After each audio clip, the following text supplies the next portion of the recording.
I recently had to do a factory recess on my Volvo V40 and found that what happened was that the door locks, when you pulled away, didn't automatically lock. And I'll show you how I rectified that. If you find that your doors aren't locked when you pull away or when you park up, then this is how you get by. At the bottom you press My Car and it'll come up Volvo V40.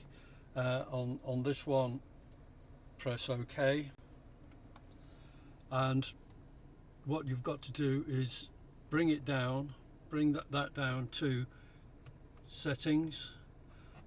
Again, press OK, and you've got your vehicle settings come up there. Press OK, and coming down, the next one down, you'll see from car memory, key memory, bring it down to lock settings.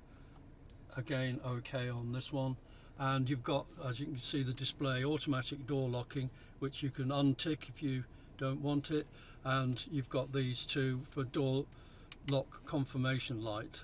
Now if you don't want your doors to lock, then obviously untick that, but when you pull away you'll hear the clack of the doors locking, and that's rectified my problem. Thank you for watching. If you like this, please give me a like. Alec McLeod, thank you.